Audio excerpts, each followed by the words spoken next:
श्रीशैलेशदयापात्रं दीभक्त्यादिगुणार्णवं यतीन्द्रप्रवणं वन्दे रम्यजामातरं मुनिं लक्ष्मीनाथसमारम्भां नाथयामुनमध्यमाम् अस्मदाचार्यपर्यन्तां वन्दे गुरुपरम्परां यो नित्यम् अच्युतपदाम्बुजयुग्मरुक्म व्यामोहतस्तदितराणि तृणाय मेने अस्मद्गुरोर्भगवतोऽस्य दयैकसिन्धोः रामानुजस्य चरणौ शरणं प्रपद्ये मातापिता युवतयस्तनया विभूतिः सर्वं यदेव नियमेन मदन्वयानाम् आद्यस्य नः कुलपतेर्बहुलाभिरामं श्रीमत्तदङ्घ्रियुगलं प्रणमामि मूर्ध्ना भूतं शरश्च महदाह्वयभट्टनाद श्रीभक्तिसारकुलशेखरयोगिवाहान् भक्ताङ्घ्रिरेणुपरकालयतीन्द्रमिश्रान् श्रीमत्पराङ्कुशमुनिं प्रणतोऽस्मि नित्यम् மொழியைக் கடக்கும் பெரும் புகழான் வஞ்சமுக்குறும்பாம் குழியைக் கடக்கும் நம் கூறத்தாழ்வான் சரண் கூடியபின் வழியைக் கடத்தும் இராமானுஷன் புகழ்பாழியல்லா வழியைக் கடத்தல் எனக்கினியாதும் வருத்தமன்னே. ஸ்ரீவத்ச சின்ன மிஸ்ரேபியோ நமோக்தி மதீமஹே யதுக்தயஸ்திரயீ கண்டே யாந்தி மங்கள சூத்ரதாம். சுவாமி கூறத்தாழ்வானுடைய திருநக்ஷத்திர வைபவமாக நாம் ஆழ்வான் அருளி செய்த பஞ்சஸ்தவங்களை அனுபவித்து வருகிறோம். அதிலே ஸ்ரீ வைகுண்டநாதன் விஷயமாக ஸ்ரீ வைகுண்டஸ்தவத்தை முதல் நாளிலேயும், விபவாவதாரங்கள் விஷயமாக எம்பெருமான் இங்கே வந்து தோன்றி இங்கே செய்த லீலைகளை அனுபவிக்கும் விதமாக அதிமானுஷஸ்தவம் என்கிற ஸ்தவத்தை அனுபவித்தோம். மூன்றாவதாக இன்றைய தினம் சுந்தரபாகுஸ்தவம் என்கிற ஸ்தவத்தை அனுபவிக்க இருக்கிறோம். சுந்தரபாகு என்றால் சுந்தர தோளை உடையவன் என்று பொருள். அழகான திருத்தோள்களை உடையவன் யார் என்றால் திருமாலிரும் சோலையிலே எழுந்தருளிருக்கும் கள்ளழகர், திருமாலிரும் சோலை அழகர். அவர் குறித்தாக இருக்கும் இந்த 132 ஸ்தோத்திரங்கள் சுந்தரபாகு ஸ்தவம் என்று அருளப்படுகிறது. ஆழ்வான் திருவரங்கத்திற்கு சோழனுடைய தலைநகரத்திலிருந்து மீண்டு வந்த வேளையில் அழகிய மணவாளனை மங்களாசாசனம் செய்ய முற்படுற போது அங்கே ராமானுஜருடைய சம்பந்தம் உடையவர்கள் இந்த பெருமாளை சேவிக்க முடியாது என்று வாயிற்காவலர்கள் விலக்கி விடுகின்றனர். அப்படி விலக்கிய வேளையில் தாம் திருவரங்கத்திலே இருக்க முடியாது, திருவரங்கத்திற்கு இப்படி ஒரு கீழான நிலை ஏற்பட்டுவிட்டது இந்த துர்புத்தி உடையவனான இந்த அரசனாலே, எம்பெருமானாரும் மேல் நாட்டுக்கு எழுந்தருளிவிட்டார் என்று அறிந்து ஆழ்வான் அங்கிருந்து புறப்பட எத்தனித்தார். திருமாலிரும் சோலை அழகர் கூறத்தாழ்வானுடைய ஸ்வப்னத்திலே வந்து, நீர் அங்கே இருக்க வேண்டாம், நம்முடைய நாட்டிற்கு வந்துவிடும், நம்முடைய மலைக்கு வந்துவிடும் என்று சொல்ல சுவாமி கூறத்தாழ்வானும் தெற்கே புறப்பட்டருளினார்.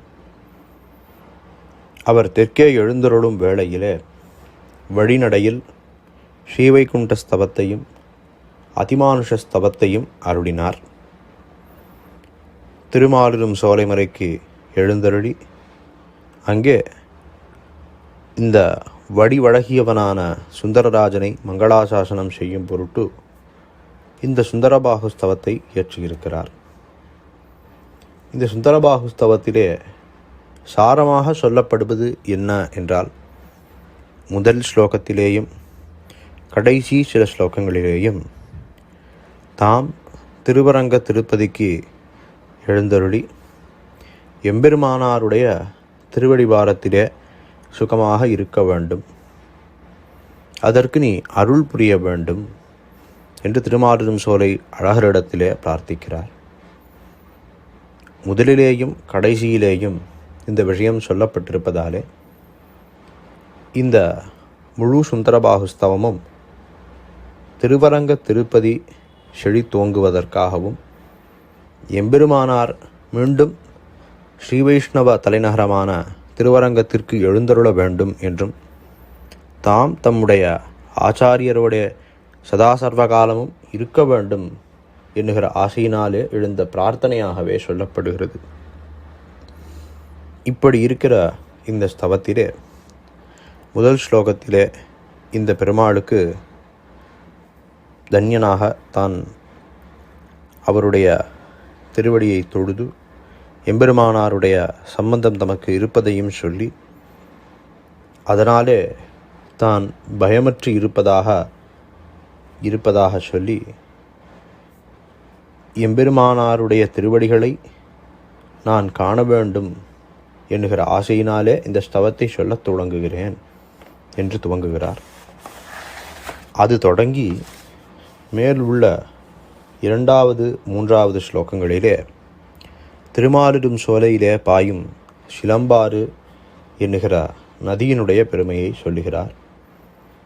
4வது ஸ்லோகத்திலே எம்பெருமான் அமுதில் வரும் பெண்ணமுதுண்ட பெருமான் அமிர்தமத்தனத்திலே தேவர்களுக்கு பல வஸ்துக்களையும் கொடுத்து அப்படி அவர்களுக்கு வேண்டியதையெல்லாம் கொடுத்து உப்புச்சாற்றை அவர்களிடத்திலே கொடுத்து கரும்புச்சாற்றை தான் பெற்றுக்கொண்டான். நிஜ அமுதத்தை தான் பெற்றுக்கொண்டான். நிஜ அமுதமான ஸ்ரீதேவியை தான் பெற்றுக்கொண்டான் என்று கொண்டாடி 5வது ஸ்லோகத்திலேயும் 6வது ஸ்லோகத்திலேயும் எம்பெருமான் எழுந்தருளியிருக்கிற அந்த திருமலை விஷயமாக அருளி 7வது ஸ்லோகம் தொடங்கி 11வது ஸ்லோகம் வரை அங்கே இருக்கும் மிருகங்கள் எத்தகையவை, திருமாலிரும் சோலை மலையிலே ஒரு காடு இருக்கிறது. அந்த காட்டிலே பல வகையான விருட்சங்களும் ஓடைகளும் விலங்குகளும் இருக்கின்றன, பறவைகளும் இருக்கின்றன. அப்படிப்பட்டவைகளுடைய சுபாவம் என்ன என்பதை சொல்லுகிறார். 12வது ஸ்லோகத்திலே சுவாமி நம்மாழ்வாருடைய மங்களாசாசனத்தாலே அங்கே இருக்கும் மலை கரைந்து சிலம்பாறாக வந்ததோ என்று அனுபவிக்கும்படியாக அமைத்திருக்கிறார். 13வது ஸ்லோகத்திலே அந்த மலையிலே சாயங்கால வேளையிலே இருக்கும் ரம்யமான விஷயங்களை அனுபவிக்கிறார். 14வது ஸ்லோகத்திலே அழகரை துதி செய்து அவருடைய திருவடிகளுக்கு பல்லாண்டு பாடி இந்த எம்பெருமானே மோட்சப்பிரதனாக இருக்கிறான் என்று காட்டுகிறார். அடுத்த ஸ்லோகத்திலே 16வது ஸ்லோகம் தொடங்கி உபனிஷத் வாக்கியங்களிலே இந்த எம்பெருமானுடைய மேன்மைகள் சொல்லப்பட்டிருக்கின்றன, அவைகளை அடுக்குகிறார். 24வது ஸ்லோகத்திலே இவனுக்கு இருக்கும் 6 பிரதான குணங்களை சொல்லி 25வது ஸ்லோகத்திலே அந்த 6 குணங்களின் பரிணாம குணங்களை விவரிக்கிறார்.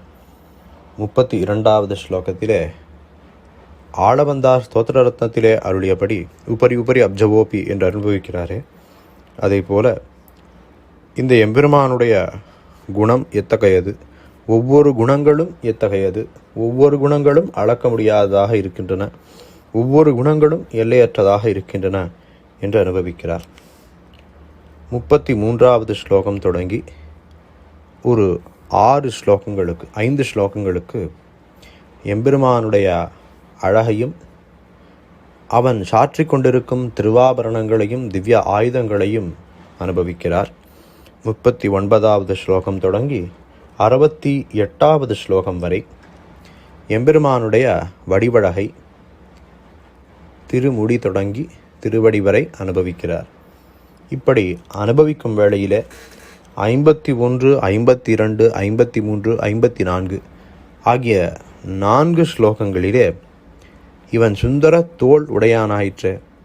அதனாலே அந்த 4 ஸ்லோகங்களிலே அவனுடைய திருத்தோள்கள் எப்படி அமைந்திருக்கின்றன, அது எவ்வளவு அழகாக இருக்கிறது என்பதை அனுபவிக்கிறார்.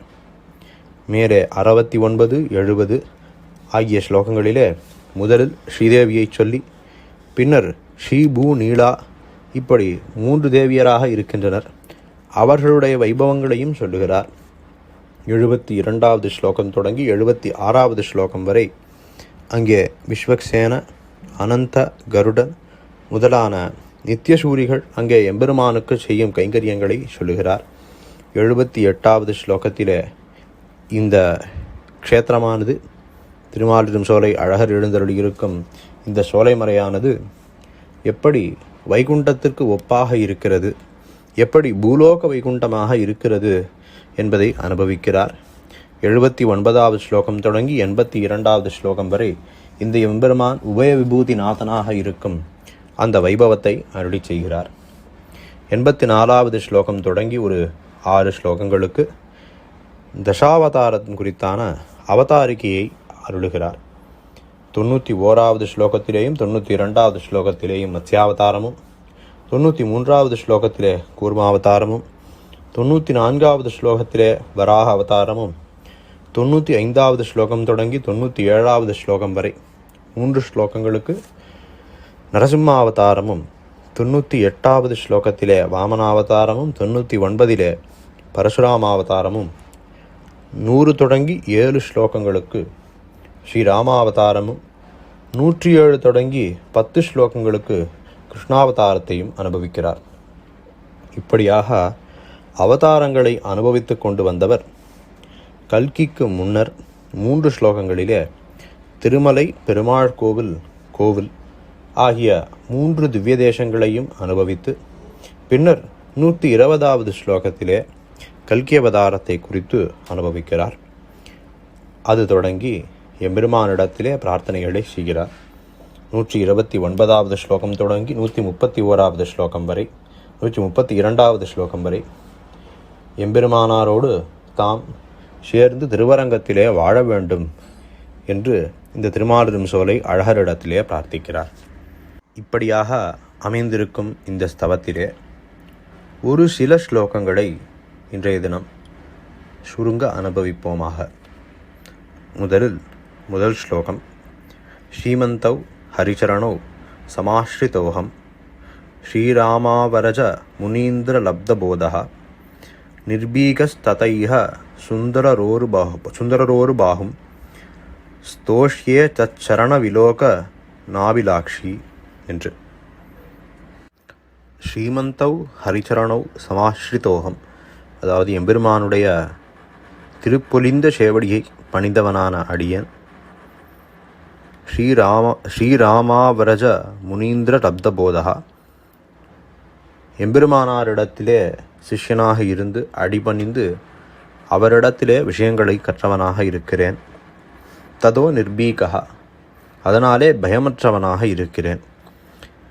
எப்படி பயமற்றவராக இருக்கிறார் என்றால், கஜம் வா வீக்ஷ்ய சிம்மம் வா வியாக்ரம் வாபி வராங்னா நாஹாரயதி சந்திராசம் பாகுராமஸ்ய சம்ஸ்ருதா என்று சீதா பிராட்டியார் வனத்திற்கு எழுந்தருளும் வேளையிலே அங்கே யானை வந்தால் என்ன, சிங்கம் வந்தால் என்ன, புலி வந்தால் என்ன, எது வந்தாலும் ஸ்ரீராமபிரானுடைய மிகுந்த பலம் பொருந்திய தோள்களை தான் பற்றி இருப்பதாலே இவைகள் எந்த ஒரு மிருகம், கொடிய மிருகம் அந்த வனத்திலே வந்தாலும் பிராட்டியார் பயம் கொள்ளவில்லை.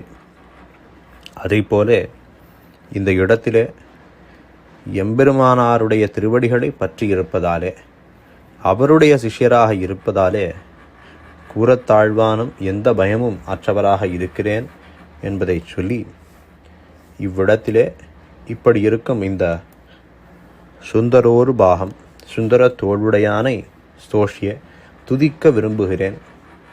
எந்த பலத்திற்காக துதிக்க விரும்புகிறேன் என்றால், எம்பெருமானாருடைய திருவடிகளை கண்ணார காண வேண்டும், என்னுடைய ஆச்சாரியருடைய திருவடிகளை அடைய வேண்டும் என்கிற, அவர் நிழலிலே வாழ வேண்டும் என்கிற ஆசையிலே இந்த ஸ்தவத்தை சொல்லுகிறேன் என்று முதல் ஸ்லோகத்திலே அருளுகிறார். அடுத்த ஸ்லோகம். சுந்தராயத புஜம் பஜாமஹே விருக்ஷண்டமய மத்ரிமாஸ்திதம் யத்ர சுப்ரதித நூபரகா தீர்த்தம் அர்த்தித பலப்பிரதம் விதுகு என்று. இந்த திருமாலிரும் சோலை மலையானது அழகான பல விருட்சங்களோட கூடியிருப்பதாக இருக்கிறது. இப்படி இருக்கும் இந்த திருமலையிலே அழகர் எழுந்தருளி இருக்கிறார். சுந்தரராஜனானவர் எழுந்தருளி இருக்கிறார். அப்படிப்பட்ட அவர் எழுந்தருளியிருக்கும் இந்த மலையிலே சிலம்பாறு என்று ஒரு நதி உண்டு. நூபுரகங்கை என்று பெயர் அதற்கு. எதனாலே அதற்கு நூபுரகங்கை என்ற பெயர் ஏற்பட்டது என்பதை அறிய வேண்டும். எம்பெருமான் வாமனாவதார காலத்திலே திரிவிக்ரமனாக சப்தலோகங்களையும் அளந்து கொண்டான். அப்படி அளந்த வேளையிலே எம்பெருமானுடைய திருவடியானது பிரம்மலோகம் வரை சென்றது. அதை கண்ட பிரமன் எம்பெருமானுடைய திருவடிக்கு தான் ஆராதனம் செய்ய வேண்டும் என்கிற ஆசையினாலே கையிலே இருந்த கமண்டல தீர்த்தத்தை எம்பெருமானுடைய திருவடிகளிலே சேர்க்கிறான். இதையே நான்முகன் திருவந்தாதியில் குறைகொண்ட நான்முகன் குண்டிகை நீர் பெய்து மறைகொண்ட மந்திரத்தால் வாழ்த்தி கரைகொண்ட கண்டத்தான் சென்னிமேல் ஏறக் கழுவினான் அண்டத்தான் சேவடியை ஆங்கு என்று இதே விஷயத்தை திருக்கோவிலூர் முதலான திவ்ய தேசங்களிலே நாம் பிரத்யட்சமாகவும் அனுபவிக்க முடிகிறது. இப்படியாக தன்னுடைய கமண்டல தீர்த்தத்தை, அந்த கங்கையை எம்பெருமானுடைய திருவடிகளிலே சேர்க்கிறான் இந்த பிரமன். அப்படி சேர்க்கும் வேளையிலே எம்பெருமானுடைய நூபுரம், அதாவது சிலம்பை திருவடிகளிலே சாற்றியிருக்கிறார். அப்படி வழிந்த தீர்த்தமானது, எம்பெருமானுடைய திருவடிகளிலே இருந்து வழிந்த தீர்த்தமானது ஒரு பங்கு அவருடைய சிலம்பிலே பட்டு தெரித்து கங்கை வர வேண்டிய நேர் திசையிலே வாராது வேறு ஒரு திசையிலே சென்றது. அப்படி எம்பெருமானுடைய நூபுரமாகிய அந்த சிலம்பிலே பட்டு இந்த திருமாலும் சோலையிலே வந்து விழுந்தது. அதனாலே அதற்கு சிலம்பாறு என்று ஒரு பெயர் உண்டு. அப்படிப்பட்ட திரிவிக்ரம ஸ்ரீபாத தீர்த்தமான கங்கை எம்பெருமானுடைய சிலம்பையும் தொட்டு அந்த சிலம்பு வந்த வழியினாலே இங்கே திருமாலும் சோலையிலே வந்து விழுந்து இங்கே திருமாலும் சோலையிலே ஓடிக்கொண்டிருக்கிறது. இப்படிப்பட்ட சிலம்பாறாகப்பட்டது எத்தகையது என்றால், அவரவர்கள் விரும்பும் சகல பலன்களையும் அளிக்க வல்லதாக, கொடுக்க வல்லதாக இருக்கிறது. இப்படியே மகான்கள் அதை அறிந்திருக்கிறார்கள் என்று சொல்லுகிறார். இப்படி இருக்கும் இந்த சிலம்பாறானது எப்படி ஓடுகிறது என்று அடுத்த ஸ்லோகத்திலே அருளுகிறார். அதாவது எம்பெருமானாகிய மதுவை பருகியிருக்கிறது இந்த சிலம்பாறு. எப்படி ஆழ்வார் சொல்கிறாரோ, எனக்கு தேனே பாலே கண்ணலே அமுதே திருமாலும் சோலை கோனே என்கிறபடியே திருமாலும் சோலை கோனாகிற அந்த தேனை, அந்த மதுவை இந்த சிலம்பாறு பருகியிருக்கிறது. அப்படி பருகியதனாலே சில இடங்களிலே அதனுடைய கதியானது வேகமாக இருக்கிறது. சில இடங்களிலே மிகவும் மந்தமான கதியை உடையதாக இருக்கிறது, மிகவும் மெதுவாக செல்லுகிறது. சில இடங்களிலே பாறைகள் நடுவே இருப்பதாலே தட்டு தடுமாறி பெருகி இருக்கிறது. சில இடங்களிலே நுரை ததும்பி இருக்கிறது. சில இடங்களிலே பெருமுழக்கத்தோட மேலிருந்து கீழாக அருவி போலே கொட்டுகிறது. இப்படி பலவிதமான கதிகளோட, பலவிதமான நடைகளோட இந்த சிலம்பாறு இருக்கிறது. இந்த நூபுர கங்கைக்கும் சிலம்பாறுக்கும் மற்றொரு பெருமையும் உண்டு. அதாவது ஐப்பசி மாசத்து சுக்லபக்ஷ துவாதசி திதி அன்று சுவாமி திருமாலையாண்டானுடைய தீர்த்தம் அன்று எம்பெருமானாருக்கு ஆச்சாரியராக இருந்தவர். எம்பெருமானாருடைய 5 ஆச்சாரியர்களிலே ஒருவர் திருமாலையாண்டான். அவர் திருமாலும் சோலையிலே எழுந்தருளி பல கைங்கரியங்கள் செய்து வந்தார். அவருடைய தீர்த்த தினமான அன்று எம்பெருமான் அங்கிருந்து கிளம்பி, தன்னுடைய யதாஸ்தானத்திலிருந்து கிளம்பி நூபுர கங்கைக்கு சென்று அவ்விடத்திலே தொட்டி திருமஞ்சனம் என்று சொல்லுவான் போல எம்பெருமான் நேரே அந்த அருவிக்கு கீழே நின்று திருமஞ்சனம் கண்டருளி அந்த திருமஞ்சன தீர்த்தத்தை நம்பேரிலேயும் அர்ச்சக சுவாமிகள் புரோக்ஷிப்பர். இப்படியாக அந்த வைபவம் வெகு விமரிசையாக நடக்கும். எப்படி அழகர் திருமாலையாண்டானுடைய தீர்த்தத்தின் பொருட்டு இப்படி திருமஞ்சனம் கண்டருடுகிறாரோ, இப்படி நமக்கு பலகாலம் கைங்கரியம் செய்தவரை பிரிகிறோமே என்று அருளி அந்த இடத்திலே திருமஞ்சனம் கண்டருடுகிறாரோ, அதை போலவே அழகிய மணவாளனான ஸ்ரீரங்கத்து எம்பெருமானும் சுவாமி நம்பிள்ளை பிரமவதித்த மாசி அமாவாசை தினத்தன்று திருமஞ்சனம் கண்டருளினார் என்றும், காஞ்சியிலே வரதராஜ பெருமாள் அத்திமலை வரதன் அவர் திருக்கச்சினம்பிகள் பிரமவதித்த கார்த்திகை சுக்ல சதுர்தசி அன்று கச்சிக்கு வாய்த்தான் திருமண்டபத்திலே திருமஞ்சனம் கண்டருளுகிறார் என்றும் அனுபவிக்கிறோம். இப்படியாக எம்பெருமான்கள் தம்மோடே இருந்த ஆச்சாரியர்களுடைய பிரிவை தாங்க ஒண்ணாது அதை இன்றும் அனுபவித்து வருகின்றனர். அப்படியாக இந்த வைபவம் இன்றும் நடந்து வருகிறது. திருமாலிருஞ்சோலை சோலை அழகரும் ஐப்பசி மாசத்து சுக்லபக்ஷ துவாதசி அன்று மலைக்கு மேலே எழுந்தருளி அந்த இடத்திலே நூபுரகங்கையிலே தீர்த்தமாடுகிறார், திருமஞ்சனம் கண்டருளுகிறார். அடுத்த ஸ்லோகத்திலே இப்படி உற்சவம் கொண்டாடுகிற அழகராகப்பட்டவர் 7 உலகங்களையும் பேதிக்க வல்லதான சங்கத்வனியை உடையவராக இருக்கிறார். அவர் எழுந்தருளியிருக்கும் இந்த திருமாலிரும் சோலை மலையானது சந்திரமண்டலத்தளவும் உயரமான மலை சிகரங்களை உடையதாகவும், இருள் செறிந்தார் போல அபரிமிதமான சோலைகளை உடையதாகவும், இது சோலைதான் மலையே அல்ல என்று அனுபவிக்கும்படியாகவும், என்று பிராந்தியை விளைவிக்கும்படியாகவும் இது சோலை மலையாக இருக்கிறது. ஆழ்வார்கள் அனுபவிக்கிறார்களே மதித்தவள் குடுமி என்று. திங்கள் இதன் மேலே படர்ந்திருக்கிறார் போலே சந்திரமண்டலத்தளமும் வளர்ந்திருக்கிற இந்த மலையை அனுபவிக்கிறார். அடுத்த ஸ்லோகத்திலே இந்த மலை இவ்வளவு உயரமாக இருக்கிறது, இப்படி இது உயரமாக இருப்பதாலே இந்த தேவஸ்திரீகளான ரம்பா, ஊர்வசி, திலோத்தமா முதலானவர்கள் இங்கே வந்து இந்த எம்பெருமானை மங்களாசாசனம் செய்யும் வேளையிலே அந்த சந்திரனை ஒரு கண்ணாடியாக கொண்டு, தர்ப்பணமாக கொண்டு, ஊர்துவ புன்றத்தை சாற்றி கொண்டு வந்து இந்த திருமாலிரும் சோலையிலே எம்பெருமானை மங்களாசாசனம் செய்கிறார்கள் என்று சொல்லுகிறார். அவர்கள் எம்பெருமானை மங்களாசாசனம் செய்ய வர வேண்டும். அதற்காக தங்களுடைய நெற்றியிலே ஊர்துவ புன்றத்தை தரிக்க வேண்டும், அதாவது திருமண் ஸ்ரீசூர்ணத்தை தரிக்க வேண்டும். அப்படி அவர்கள் தரிக்கும் பொருட்டு இந்த சந்திரமண்டலமானது ஒரு தர்ப்பணம் போல, கண்ணாடியைப் போல அமைந்துள்ளது என்று சொல்லுகிறார். அடுத்த ஸ்லோகம் யதீய சிகராகதம் சசிகலாம் துஷாகாம் மிருகாக நிரீக்ஷ்ய ஹரசேகரி பவனம் ஆமிருச்சந்தஸ்ததः சப்ருஷந்தி நஹி தேவதாந்திர சமாஸ்ரிதேதி ஸ்புடம் சயேஷ மகாதரு விரஜகிரீன் கிருஹம் ஸ்ரீபதேஹே என்று. அந்த திருமாலிரும் சோலை மலையிலே இருக்கும் மிருகங்களுடைய மேன்மையை அடுத்து வரும் சில ஸ்லோகங்களிலே அனுபவிக்கிறார். அதிலே முதல் ஸ்லோகமானது திருமாலிரும் சோலையானது மதித்தவள் குடுமியாக சந்திரமண்டலம் வரை தொட்டு வளர்ந்திருக்கிறது. அப்படி வளர்ந்திருந்த போதிலும் அங்கே இருக்கும் குரங்குகளானவை, வானரங்களானவை அந்த சந்திரனை கைகளாலே தொடுவதில்லை. அப்படி ஏன் தொடுவதில்லை என்றால், இந்த சந்திரனானது ருத்ரனுக்கு சிரோபூஷணமாக இருக்கிறது, சிவனுடைய தலையிலே ஒரு அலங்காரமாக இருக்கிறது.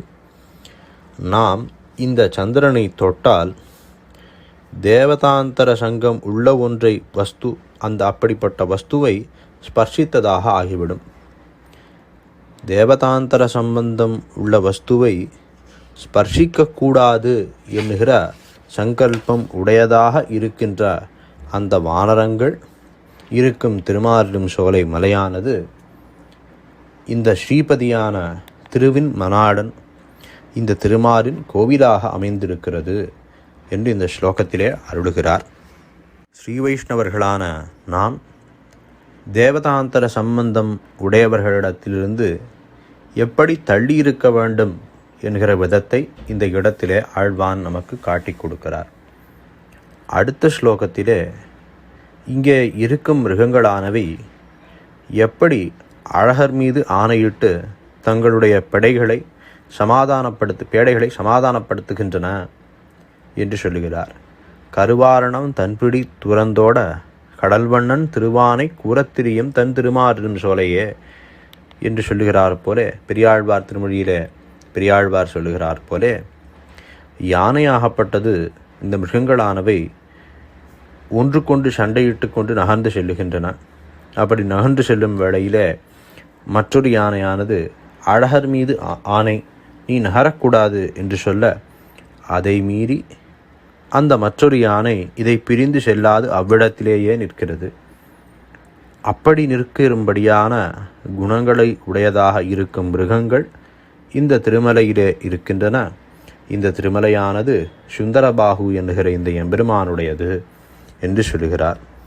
அடுத்து வரும் 3 ஸ்லோகங்களிலே இந்த இடத்திலே இருக்கும் மிருகங்கள் எப்படி நித்தியசூரிகளை பற்றின ஞானத்தை உடையவைகளாக இருக்கின்றன, எம்பெருமானுக்கு கைங்கரியம் செய்பவர்களை பற்றின ஞானத்தை உடையவர்களாக இருக்கின்றன என்பதை காட்டுகிறார். இந்த திருமலையிலே இருக்கும் மயில்களானவை சர்ப்பங்களை கடிக்கவில்லை, அவைகளை கொத்துவதில்லை என்று சொல்லுகிறார். ஏனென்றால் இந்த சர்ப்பங்களின் தலைவனான ஆதிசேஷனே சென்றால் குடையாம் இருந்தால் சிங்காசனமாம் நின்னால் மறுபடியாம் நீழ்கடலுள் என்னும் புனையாம் மணிவிளக்காம் பூம்பட்டாம் புல்குமனையாம் திருமார்கரவு என்று பொய்கையாழ்வார் அருளினார் போலே, எம்பெருமானுக்கு பல விதங்களிலே கைங்கரியங்களை செய்து வருகிறார். அப்படிப்பட்டவருடைய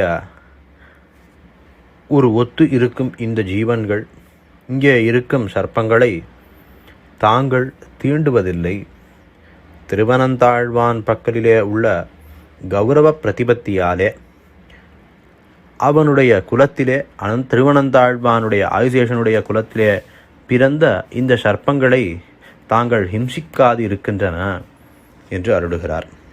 மேலும் இந்த மலையிலே இருக்கும் பறவைகள் பெரிய திருவடியான கருடன் பேரிலே ஆணையிடுகின்றன, கருடனுடைய திருவடிகள் பேரிலே ஆணையிடுகின்றன. சர்ப்பங்கள் ஆதிசேஷன் பேரிலே ஆணையிடுகின்றன, ஆதிசேஷனுடைய திருவடியிலே ஆணையிடுகின்றன. குரங்குகள் அனுமனின் திருவடிகளிலே, அதாவது திருவடி என்று சொல்லப்படும் ஹனுமன் அவருடைய ஸ்ரீபாதத்திலே ஆணை என்று சொல்லுகிறதாம். கரடிகள் எல்லாம் தங்களுடைய குலத்திற்கு கொழுந்தாக இருப்பவரை ஜட்டாயுவை ஜட்டாயின் மேல் ஆணையிடுகின்றனவாம், ஜட்டாயுவின் திருவடிகளிலே ஆணையிடுகின்றனவாம். கழுகுகள் தங்கள் குலத்து அரசரான ஜட்டாயு மகாராஜரின் மேல் ஆணையிடுகின்றனவாம். யானைகள் தங்கள் குலபதியான கஜேந்திராழ்வான் பேரிலே ஆணையிடுகின்றனவாம். இப்படியாக கஜேந்திர மோக்ஷம், ஸ்ரீராமாவதாரம் முதலான வைபவங்களை அறிந்தவைகளாக இந்த மிருகங்கள் இருந்து கொண்டு தங்கள் குலபதிகளை முன்னிட்டு தங்களுக்கு ஆச்சாரியராக சொல்லுமவர்களான இந்த திருவடியையும் அனந்தாழ்வானையும் அனுமனையும் ஜாம்பவானையும் ஜட்டாயுவையும் கஜேந்திரனையும் கொண்டு எம்பெருமானை தொழுகின்றன. இப்படிப்பட்ட மிருகங்கள் இருக்கும் திருமாலிரும் சோலைக்கு அரசனாக இந்த எம்பெருமான் எழுந்தருளியிருக்கிறார் என்று இந்த வர்ணனையை இவ்விடத்திலே நிறுத்துகிறார். அடுத்த ஸ்லோகத்திலே இந்த நூபுர கங்கையானதுக்கு சிலம்பாறு என்று தமிழிலே ஒரு பெயர் உண்டு. அந்த சிலம்பு என்ற சொல்லுக்கு நூபுரம், அதாவது காலிலே அணியும் ஒரு ஆபரணம் என்கிற ஒரு அர்த்தம் உண்டு. மற்றொரு அர்த்தமானது கல், பாறை, மலை என்கிற அர்த்தங்கள் விளையும் விதமான ஒரு சொல் உண்டு. நிகண்டுவிலே சிலம்பு என்கிற சொல்லுக்கு மலை என்கிற மற்றொரு பொருள் உண்டு என்று உள்ளது.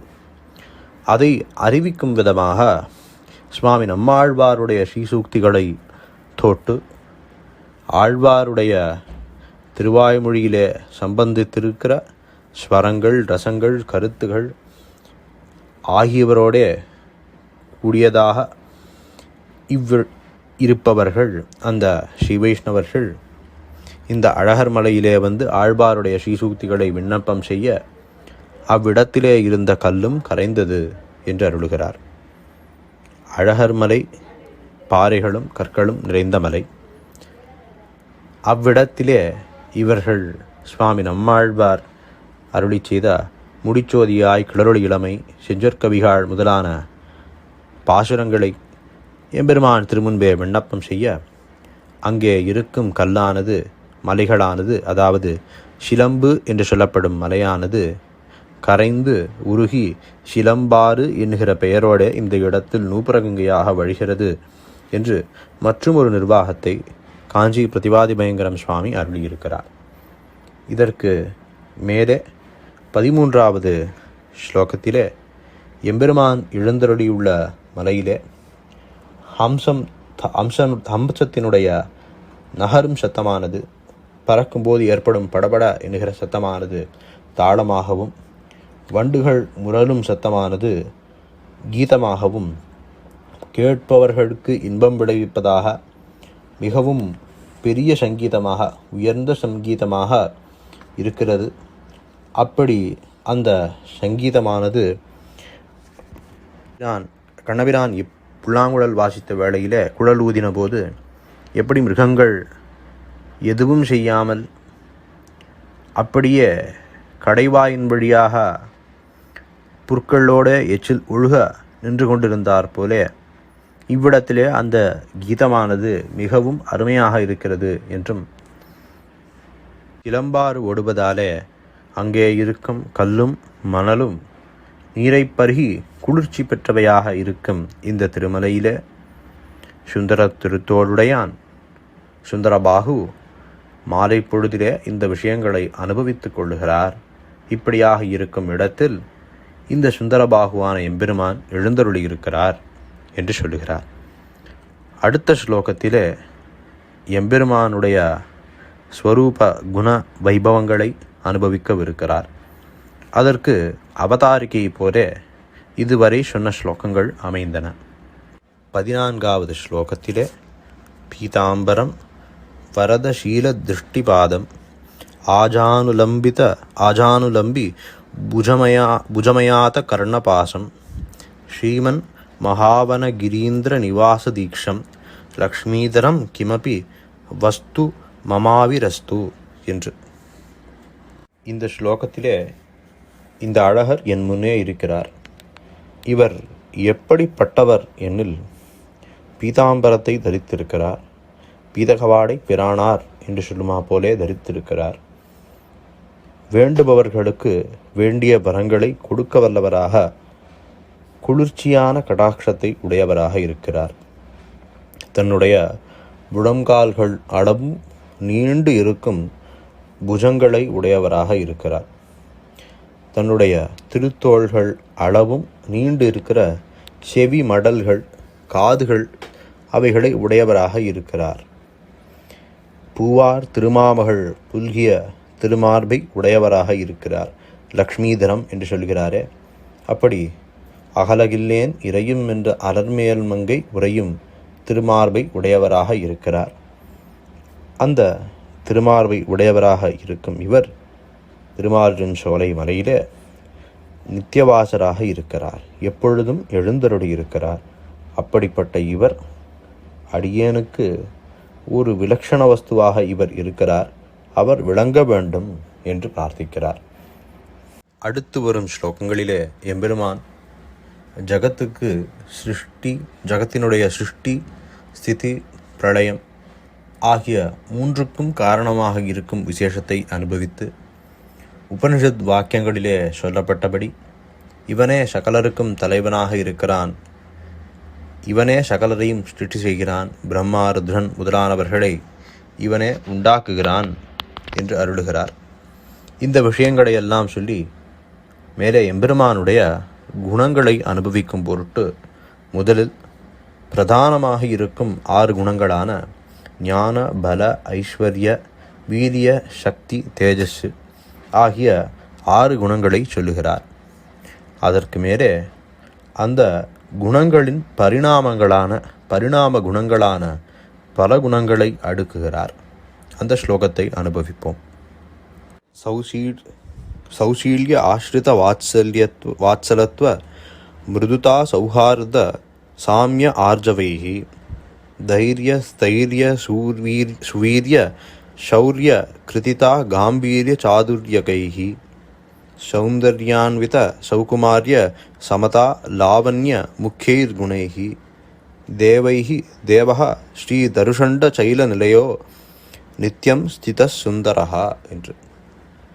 சௌசீல்ய ஆஸ்ரித வத்சலத்வ மிருதுதா சௌஹார்த சாமிய ஆர்ஜவ தைரிய ஸ்தைரிய ಶೌರ್ಯ கிருதிதா காம்பீரிய சாதுர்யக சௌந்தர்ய சௌகுமாரிய சமதா லாவண்ய இப்படியான குணங்கள், முக்கியமான குணங்கள் எப்பொழுதும் நிரம்பப் பெற்றவராக சுந்தரனான அழகப்பிரானே நீர் திருமாலிரும் சோலையை இருப்பிடமாக கொண்டிருக்கிறீர் என்று அருளுகிறார். இப்படி இவர் சொல்லியிருக்கும் குணங்களிலே சில குணங்களுடைய பொருளோடு நாம் இதை அனுபவிக்க வேண்டும். சௌசீல்யம் எனப்படுவது சீலம் என்று பொருளை ஒக்கும். மகானாக இருப்பவன், மேன்மை பெற்றவனாக இருப்பவன் தன்னுடைய பாவத்திலிருந்து கீழே இறங்கி வந்து நீச்சர்களோட கலந்து பரிமாறும் குணம் சௌசீல்யம். குஹன் போல்வாரிடத்திலே ராபிரான் காட்டிய குணம் இது. ஆஸ்ரித வத்சலத்துவம் என்பது என்னடியார் அது செய்யார், செய்தாரேல் நன்று செய்தார் என்பது போலும். குன்று போலே பல குற்றங்களை செய்திருந்தாலும் அவைகளை குணமாக கொள்ளுவது வாத்சல்யம். மார்தவம் என்பது ஸ்வரூப குணமாக கொள்ளப்படுவது, விக்கிரக குணமாகவும் கொள்ளப்படுவது. ஆஸ்ரிதர்களை பிரிந்து இருக்க பொறாமை, அவர்கள் தன்னை விட்டு பிரிந்திருப்பதாலே ஏற்படும் துக்கம், வருத்தம், அப்படி அவர்கள் பிரிந்திருக்கக்கூடாது என்கிற ஆசை, இவை மிருதுதா என்கிற மார்தவம் என்கிற குணம். சௌஹார்தம் சர்வஜன ஹிதைஷித்வம், எல்லாருக்கும் நன்மை செய்ய வேண்டும் என்கிற ஆசை. சாமியம் ஆசிரியனீயர்களுக்கு சமானனாக இருக்கிறை, சகலருக்கும் சமமான நிலையை கொண்டிருக்கை. தைரியம் அனிஷ்டமான விஷயங்கள் நடந்தாலும் நெஞ்சிலே ஒரு சிறு கிளேசமும் இல்லாது இருக்கை தைரியம். தைரியம் எனப்படுவது ஆசிரிதர்களை கைவிடாது அவர்களை பிடித்து கொண்டிருக்கும் நிலை. சுவீரிய என்பது பெரிய விஷயங்களை சாதாரணமாக செய்து முடித்தல். சௌரியம் என்பது போர்க்களத்துக்கு புகும்போது துணை தேடாது தான் தனியாக நின்று வென்று முடித்தல். எப்படி ராமன் கரதூஷணர்களை வெல்ல தான் தனியே நின்று அம்பெய்தி அவர்களை வீழ்த்தினானோ அதைப்போலே இருப்பது சௌரியம். கிருதிதா என்பது அடியார்களுக்கு செய்ய வேண்டியதை செய்கை. காம்பீரியம் என்பது அப்படி தான் செய்தாலும் இன்னும் என்ன செய்வோம் என்கிற யோசனையிலே எப்பொழுதும் திருவுள்ளத்திலே இருக்கை. சாதுர்யகம் என்பது பிறரால் நினைக்கவும் முடியாத பெரிய செயல்களை சுலபமாக செய்து தலை கட்டுதல். சௌந்தர்யம் என்பது கண்ணையும் நெஞ்சையும் கவரவல்லதான வடிவழகு. சூதனாய் கள்வனாகி துர்த்துரோடு செய்த காலம் மாதரார் கயற்கணென்னும் வரையுள்பட்டு அழுந்துவேனே போதரே என்று சொல்லி புந்தியர் புகுந்து தன்பால் ஆதரம் பெருக வைத்த அழகர். அப்படி அழகை காட்டி மயக்கி கொண்டு வந்து நிறுத்துகிறாரே, அப்படிப்பட்ட அழகு சௌந்தர்யம் என்று சொல்லப்படுகிறது.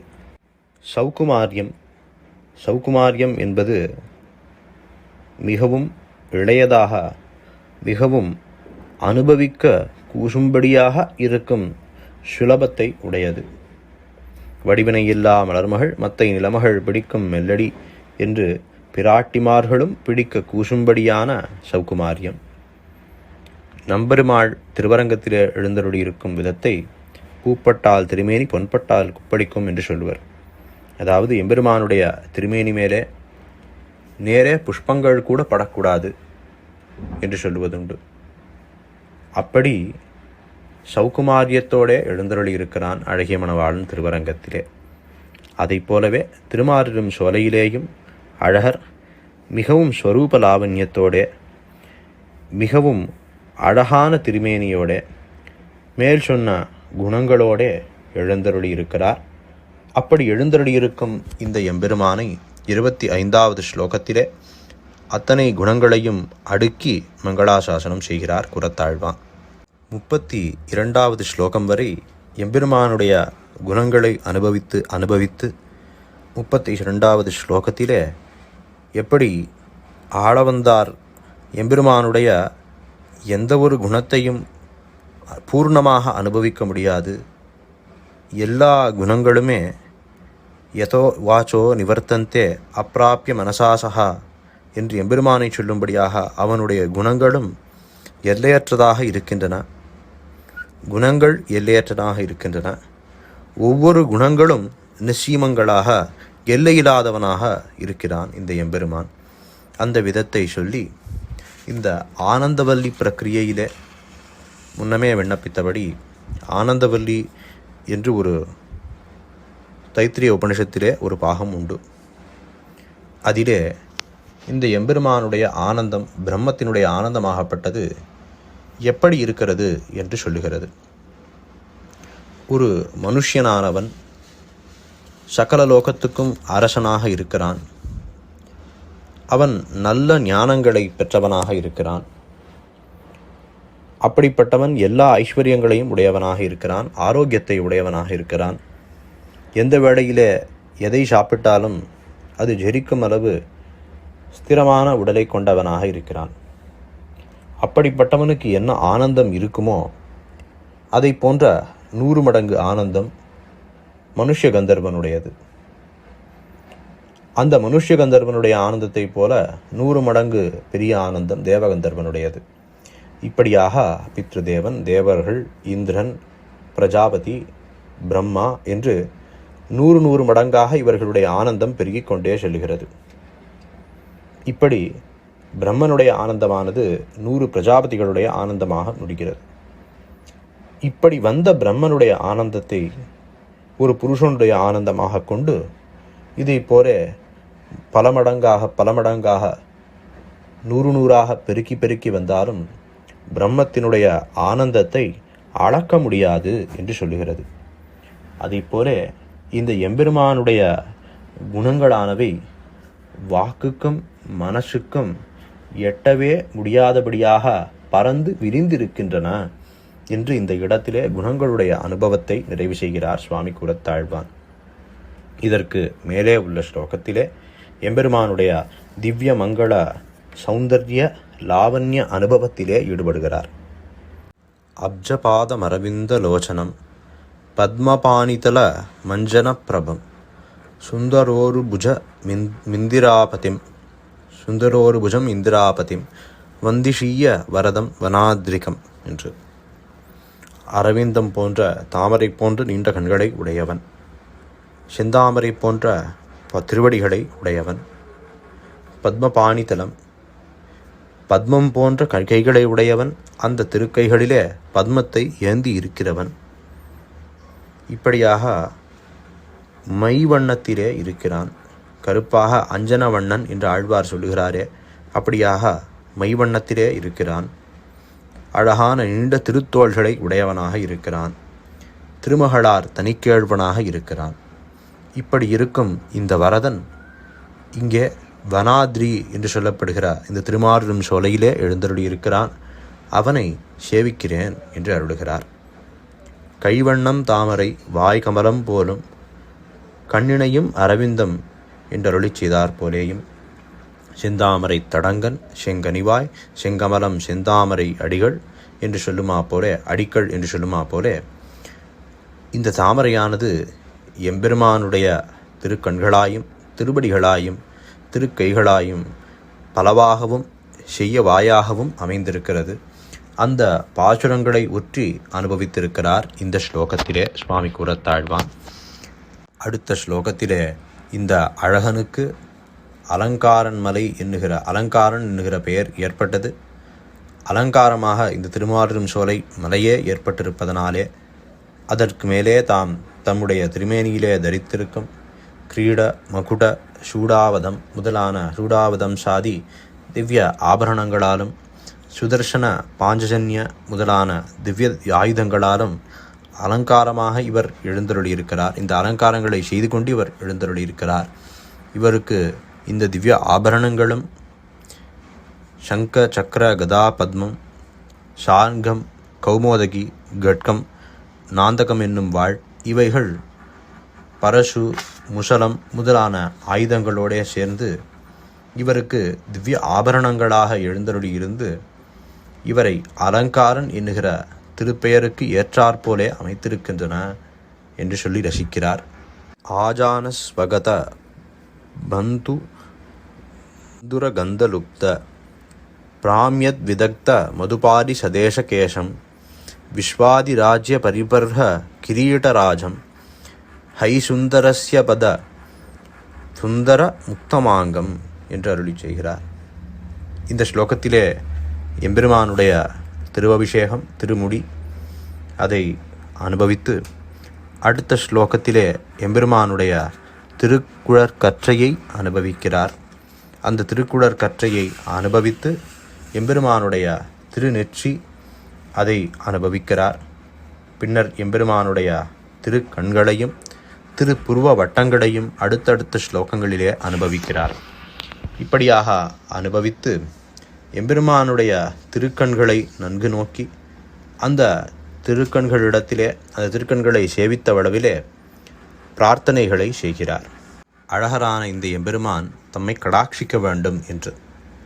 இந்த இடத்திலே எதற்காக கடாட்சிக்க வேண்டும் என்றால், முதல் ஸ்லோகத்திலே அருளியபடி எம்பெருமானார் திருவடிவாரத்திலே திருவரங்கம் பெரிய கோவிலிலே இவர் நித்தியவாசம் செய்யும்படியாக இப்படி அழகான தாமரை கண்களை உடைய இந்த எம்பெருமான் நம்மை கடாட்சிக்க வேண்டும் என்று கேட்கிறார். அடுத்த ஸ்லோகத்திலே எம்பெருமானுடைய திருமூக்கின் அழகை கொடிமூக்கு என்கிறார்களே, அப்படிப்பட்ட அந்த மூக்கினுடைய அழகை அனுபவிக்கிறார். திருப்பபடவாயினுடைய வைபவத்தை அடுத்த ஸ்லோகத்திலே அருளுகிறார்.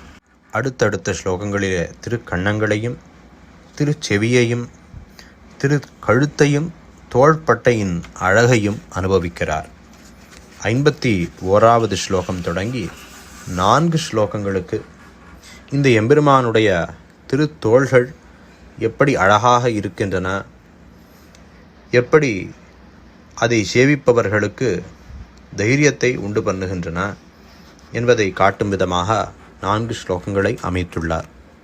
மந்தர பிரமண விப்ரமோத்படாஸ் சுந்தரஸ்ய விலசந்தி பாகவஹ இந்திராசமபிநந்த பந்தனாச்ச சந்தனாகருவிலேப பூஷிதாக என்று இந்த எம்பெருமானுடைய திருத்தோள்களை ஆண்டாள் நாச்சியார் அனுபவித்தார் போலே இந்த இடத்திலே குரத்தாழ்வான் அனுபவிக்கிறார். மந்தரம் நாட்டியன்று மதுரக் கொடுஞ்சாறு கொண்ட சுந்தர தோளுடையான் என்று சொல்லுகிறாள். அதை போலே மந்தரமலையை நட்டு அதை கடைந்து விண்ணவர் அமுதில் வரும் பெண்ணவதுண்ட வெம்பெருமானாக அந்த கடலிலே திருப்பார்கடலிலே அவதரித்த ஸ்ரீ மகாலட்சுமியை ஆரத்தழுவி அவளையும் மகிழ்வித்து தாமும் மகிழ்ந்தவையான இந்த திருத்தோள்கள். அப்படிப்பட்ட திருத்தோள்களை உடையவன் ஏவித்து செய்வான் என்னெதிர்ந்து வந்த மல்லரை சாவத் தகர்த்த சாந்தனி தோழஞ்சதுரன் என்று பெரியாழ்வார் அனுபவிக்கும்படியாக தம்முடைய திருத்தோள்களிலே தம்முடைய திருமார்பிலே கூனி பூசின சாந்து ஒரு குறி அழியாது மல்லர்களோடே இந்த திருத்தோள்களை கொண்டு யுத்தம் செய்து அவர்களை வீழ்த்தினான். அப்படிப்பட்ட பலம் பொருந்திய சுகந்தமான அந்த சந்தனம் அணிந்த திருத்தோள்களை உடையவன் இந்த எம்பெருமான் என்று அனுபவிக்கிறார். அடுத்த ஸ்லோகத்திலே தழும்பிருந்த சார்ங்கனான் தொய்ந்தவாமங்கை என்று சொல்லுகிறார் போலே எம்பெருமானுடைய சார்ங்கவில்லின் நானின் தழும்பு அந்த தழும்பு ஏற்பட்டிருக்கும் அந்த திருத்தோள்களை சொல்லி எம்பெருமான் ஸ்ரீராமன் அவனுடைய திருக்கைகளிலே வில் நானின் வடுக்கள் அலங்கரித்திருக்கிற விஷயத்தையும் சொல்லி இந்த ஸ்லோகத்திலே எம்பெருமானுடைய திருத்தோள்களை அனுபவிக்கிறார். கடலைப் போலவும் ஆகாசத்தைப் போலவும் விரிந்திருக்கிறதான தோள்களையும் சொல்லி அதற்கு பின்னர் இந்த எம்பெருமான் கோவர்தனோத்தாரணம் செய்த நிலையையும், பின்னர் கடலை கடைந்து தேவர்களுக்கு அமுதம் கொடுத்து தான் பெண்ணமுது கொண்ட ஸ்ரீ நாச்சியாரை, பெரிய பிராட்டியாரை கொண்ட அந்த வைபவத்தையும் சொல்லி, இவைகளுக்கு இந்த திருத்தோள்களை கொண்டே இந்த எம்பெருமான் இந்த வைகளை செய்தான், இந்த வைபவங்களை செய்து காட்டினான் என்று 4 ஸ்லோகங்களாக எம்பெருமானுடைய 4 திருத்தோள்களுக்கும் ஒரு தோளுக்கு ஒரு மங்களாசாசனம் என்கிறார் போல, ஒரு புஜத்திற்கு ஒரு பாகுவிற்கு ஒரு ஸ்லோகம் என்று அனுபவிக்கும்படியாக 4 ஸ்லோகங்களை அருளியிருக்கிறார். அடுத்த ஸ்லோகம் எம்பெருமான் திருக்கைகளிலே விளங்கும் சங்க சக்கரங்களை மங்களாசாசனம் செய்வதாகவும், அடுத்த ஸ்லோகத்திலே ஸ்ரீ கமலவல்லி நாச்சியார், சௌந்தரவல்லி நாச்சியார், பெரிய பிராட்டியார் எழுந்தருளியிருக்கும் திருமார்பி மங்களாசாசனம் செய்கிறார்.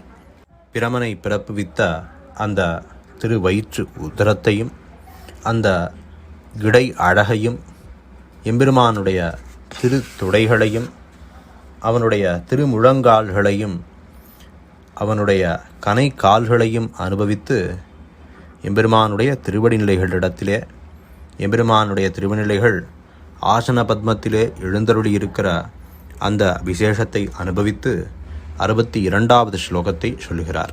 சௌந்தர்ய மார்ஜவ சுகந்த ரச பிரவாகைஹி ஏதேஹி சுந்தர புஜஸ்ய பதாரவிந்தே அம்போஜடம்ப பரிரம்பன அப்யஜைஷ்டாம் தத்வை பராஜிதமிமே சிரசா பிபர்த்தி என்று. அதாவது இந்த எம்பெருமானுடைய இந்த சுந்தரத்தோடுடையவனுடைய திருவடி தாமரைகளானவை சௌந்தர்யம், அழகு, மார்தவம், மென்மை, சுகந்தம், நறுமணம், ரசப்பிரவாகம், அதாவது மகரந்த ரசம் அதை பிரவாகமாக இருக்கும் தாமரை மலரின் செருக்கு கிளர்ச்சியை அன்று அழித்தன. தாமரை மலரை காட்டிலும் அழகியதான திருவடிகளை உடையவன், தாமரை மலரை காட்டிலும் மென்மையான திருவடிகளை உடையவன், தாமரை மலரை காட்டிலும் நறுமணம் பொருந்திய திருவடிகளை உடையவன், தாமரை மலரை காட்டிலும் மகரந்த ரச பிரவாகத்திலே அதிகமாயிருக்கும் திருவடிகளை உடையவன் இந்த சுந்தரத்தோடுடையான். அப்படிப்பட்ட சுந்தரத்தோடுடையானுடைய திருவடிகளான தாமரைகளானவை ஆசன பத்மத்தை மீது எழுந்தருளி இருக்கின்றன. அவன் எழுந்தருளி இருக்கும் அந்த பீடத்தின் பெயர் ஆசன பத்மம். அந்த பத்மத்திலே அவனுடைய திருவடி தாமரைகளானவை அழுந்தி இருக்கின்றன, எழுந்தருளி இருக்கின்றன என்று அனுபவிக்கிறார். அடுத்த ஸ்லோகத்திலேயும் எம்பெருமானுடைய திருவடி வைபவத்தை சொல்லும் விதமாக திரிவிக்ரமாவதாரத்திலே அவன் செய்த சேஷ்டிதத்தை சொல்லி, சதுமுகன் கையில் சதுப்புயன் தாளில் சங்கரன் சடையினில் தங்கி கதிர்முகமணி கொண்டிழி புனர்கங்கை என்று பெரியாழ்வார் அருளி செய்தபடியே பிரம்மனுடைய கைகளிலேயும் சதுர்புயன் தாளில், அதாவது எம்பெருமான் திருவிக்கிரமனுடைய திருவடிகளிலேயும், சங்கரன் சடையினில் சிவனுடைய தலையிலே வந்து விழுந்ததான அந்த கங்கை என்று சொல்லி, கங்கைக்கு திருவிக்கிரம ஸ்ரீபாதீர்த்தம் என்கிற பெயர் இருக்கிறது என்பதை காட்டி, இவ்விடத்திலே எம்பெருமானே சிறந்த பரதெய்வம், அவனுக்கு மேலான மற்றொரு தெய்வம் இல்லை என்பதையும் காட்டி, அதை காட்டும் விதமாக அந்த கங்கையை திருவடிகளிலே தரித்தானே, அந்த திருவடிகளிலே தரித்த தீர்த்தத்தை சங்கரனும் தலையில் சுமந்தானே, இப்படியாக அந்த திருவடியினுடைய விசேஷத்தை அருளுகிறார். 68வது ஸ்லோகத்திலே அந்த எம்பெருமானுடைய திருவடியினுடைய நகங்கள் மிகவும் அழகாக சந்திர சதிருஷமாக இருக்கின்றன. சந்திரன் தேவதாந்திர சமாசிரயனத்தினால் தனக்கு உண்டாயிருந்த குறைகளெல்லாம் தீர வேண்டி நகவியாஜ்யத்தாலே அழகர் திருவடிகளை ஆசிரயித்து குறைகள் தீர்ந்து பரிபூர்த்தியும் பெற்றான் என்று அனுபவிக்கும்படியாக 68வது ஸ்லோகம் அமைந்துள்ளது. இந்த ஸ்லோகத்தோடைய அழகருடைய திவ்ய மங்கள விக்கிரக அழகை, சௌந்தரியத்தை அனுபவித்து தலை கட்டுகிறார் சுவாமி கூரத்தாழ்வான். மேலே 69வது ஸ்லோகத்திலே யஸ்யா கடாட்சணம் அனுக்ஷணம் ஈஸ்வராணாம் ஐஸ்வர்யஹேதுரிதி சர்வஜன நிநேமேதத் ஸ்ரீஷேதி சுந்தர நிஷேவணதோ நிராஹு தம் ஹி ஸ்ரீயமுதா ஹுருதார வாச்சா என்று இந்த எம்பெருமானுடைய திருமார்பிலே எப்பொழுதும் எழுந்தருளியிருக்கும் ஸ்ரீ மகாலட்சுமியினுடைய சிறப்புகளை சொல்லுகிறார். இந்த எம்பெருமான் இந்த பிராட்டியை அகலகில்லேன் இறையுமென்னு அலர்மேல் மங்கை உரை மார்பனாக இவன் இருக்கிறான். அப்படி திருவுக்கும் திருவாகிய செல்வனாக இந்த தாயார் இவனுடைய திருமார்பிலேயே எழுந்தருளியிருந்து இவனை அனுபவித்து கொண்டிருக்கிறார்.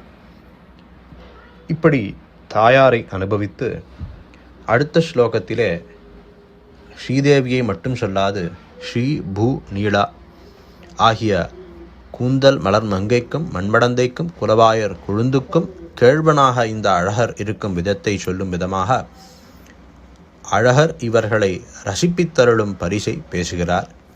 அடுத்தடுத்த ஸ்லோகங்களிலே இவருக்கு சதா சர்வ காலமும் நித்திய கைங்கரியம் செய்யுமவர்களான அனந்த கருட விஸ்வக்ஷேன முதலான நித்திய சூரிகளையும் துவார பாலகர்களையும் இவர்களுடைய பரிஜனங்களையும் இவர்களையும் அனுபவித்தபடியாக அடுத்தடுத்த ஸ்லோகங்களை சொல்லி இந்த நலமந்தமில்லதோர் நாடாகிய ஸ்ரீவைகுண்டத்திலே இருக்க திருவுள்ளம் இவனுக்கு இருந்த போதிலும் அங்கேயே அவன் இருந்த போதிலும் அங்கு விட்டு இங்கே திருமாலிரும் சோலை மலையிலே அவன் எழுந்தருளியிருக்கும் விதத்தை சொல்லி ஸ்ரீவைகுண்டமாகிற நித்திய விபூதியிலே மிகவும் அழகான மண்டபங்களை உடையவதான அந்த இடத்திலே அவன் இருந்தாலும் எப்படி அவன் அந்த இடத்திலே திருவுள்ளம் உகந்து இருக்கிறானோ அப்படியே இந்த திருமாலிரும் சோலை மலையிலேயும் இவன் சௌகரியமாக அதே திருவுள்ளம் உகர்ச்சியோடே எழுந்தருளி இருக்கிறான். அத்தாலே இது பூலோக வைகுண்டம் ஆகிறது என்று அருளி செய்கிறார். அதற்கு மேலே அவனுடைய சொத்துக்களான இந்த லீலா விபூதியை சொல்லுகிறார். 24வது ஸ்லோகம் தொடக்கமாக தசாவதாரத்திற்கு அவதாரிக்கையாக எப்படி இந்த எம்பெருமான் திருமாலிரும் சோலையிலே நிற்கும் இந்த எம்பெருமான் ஒவ்வொரு அவதாரங்களாக எடுத்து அந்த அவதாரத்திலே சாதுஜனங்களை சம்ரட்சித்தும் தீயவர்களை அழித்தும் தர்மத்தை நிலைநாட்டியும் செய்திருக்கிறான் என்பதை காட்டும் விதமாக அந்த ஸ்லோகங்களை அமைத்துள்ளார். 91வது ஸ்லோகம் தொடங்கி மத்ஸ்யாவதார வைபவம், கூர்மாவதார வைபவம், வராக அவதார வைபவம், நரசிம்மாவதார வைபவம், வாமனாவதார வைபவம், பரசுராம ராம கிருஷ்ணாவதார வைபவங்களை எல்லாம் அனுபவித்து 117வது ஸ்லோகத்திலே திருமலையோட இதற்கு இருக்கும் வாசி, திருமாலிரும் சோலைமலையும் திருமலையே, திருவேங்கடமும் திருமலையே இதற்குண்டான வாசியை சொல்லி பின்னர் பெருமாள் கோயிலோட ஒத்திருக்கும் வாசியை சொல்லி திருவரங்கத்தோட ஒத்தியிருக்கும் வாசியை சொல்லி 120வது ஸ்லோகத்திலே கல்கி அவதாரத்தை பற்றி விண்ணப்பிக்கிறார். அவ்விடத்திலே இந்த எம்பெருமான் கல்கி அவதாரம் எடுக்கவிருப்பதையும் சொல்லி தலை கட்டுகிறார். இதற்கு மேலே பிரார்த்தனையாக எம்பெருமானிடத்திலே முதலில் சொன்னவத்தை மீண்டும் இந்த இடத்திலே சொல்லுகிறார். அதாவது விஜ்ஞாபனம் வனகிரீஸ்வர சத்யரூபாம் அங்கீகுருஷ்வ கருணார்ணவ மாமகீனம் ஸ்ரீரங்கதாமனி யதாபுர மேகதோகம் ராமானுஜாரிய வசகா பரிவர்த்திஷீய என்று. அதாவது கருணை மூர்த்தியாக கருணை கடலாக இருக்கும் இந்த திருமாலிரும் சோலை அழகரே, அடியனுடைய விண்ணப்பத்தை திருவுள்ளம் பற்றி அருள வேண்டும். அது என்னவென்றால், முன்பு போல திருவரங்கத்திலே எம்பெருமானாருடைய திருவடி நிழலிலே எம்பெருமானாரும் கோயில் வந்திருக்க வேண்டும். அவருடைய திருவடி நிழலிலே அடியன் வாழ வேண்டும்படியாக அருள் செய்ய வேண்டும் என்று பிரார்த்திக்கிறார்.